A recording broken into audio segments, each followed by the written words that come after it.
आपल्या महाराष्ट्राचे कुलदैवत छत्रपती शिवाजी महाराज यांच्या जयंतीनिमित्त म्हणजे हा एक सगळ्यात महत्त्वाचा सोहळा आहे आणि छत्रपती संभाजीनगरमध्ये हा सोहळा अत्यंत उत्साहाने मोठ्या प्रमाणावर या ठिकाणी साजरा होतो.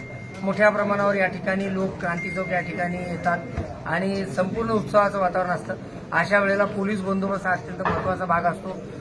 कोणतंही सेलिब्रेशन असो त्यामध्ये महिलांना सुरक्षित वाटावं, मुलांना मुलींना सुरक्षित वाटावं, कुठले म्हणजे अप्रिय घटना घडू नये, अपघात घडू नये आणि त्यामुळे कोऑर्डिनेशन खूप महत्त्वाचं असतं.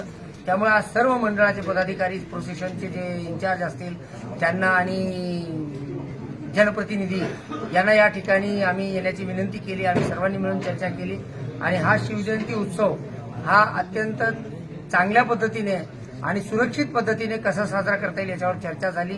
काही मुद्दे आमच्या समोर आले ज्याच्यामध्ये जनतेला जे गैरसोयी निर्माण होतात, उदाहरणार्थ पिण्याच्या पाण्याची सोय पाहिजे, टॉयलेट पाहिजे, त्याप्रमाणे काही म्हणजे मनोरे वॉच टॉवर्स वगैरे देखील पाहिजे असतात. तर त्याच्यासाठी काय आवश्यक करता येईल त्या पद्धतीने आम्ही या ठिकाणी आज निर्णय घेतलेले आहे आणि आम्हाला खात्री आहे की यावर्षीचा जो शिवजयंती उत्सव आहे तो सगळीकडे आनंदाने, उत्साहाने आणि सुरक्षित वातावरणात पार पडेल. सर, नेहमीच्या शिवजयंतीमध्ये आणि याच्यामध्ये कायद्यामध्ये किंवा सुरक्षिततेमध्ये काही बदल करण्यात आलेला आहे का आपल्या? सुरक्षिततेमध्ये बदल म्हणण्यापेक्षा जसं टेक्नॉलॉजीचा वापर आहे तो वर्षानुवर्षे आम्ही वाढवतो. यावर्षी देखील वाढवला आहे. यावर्षी आम्ही ड्रोन पॅट्रोलिंग देखील ठेवणार आहे.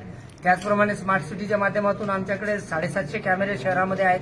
त्याच्यामध्ये आमचं व्हर्च्युअल पॅट्रोलिंग नेहमी सुरूच असतं.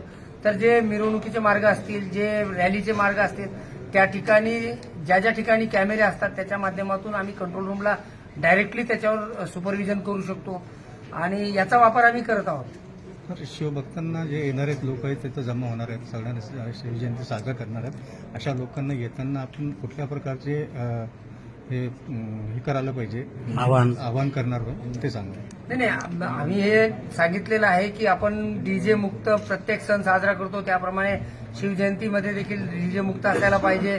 झांज पथक असतील, आपले जे पारंपरिक नृत्य आहे, लेझिम असेल, लेझिमचा खेळ असेल, या सर्वांना थोडंसं प्रोत्साहन दिलं पाहिजे असं मी विनंती केली आहे.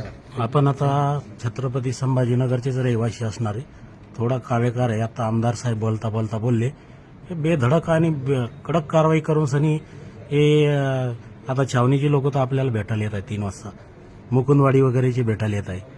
हे जरा डॅशिंग काम करून सनी आपली नावलौकिक तर करावी अशी अपेक्षा आमची सर.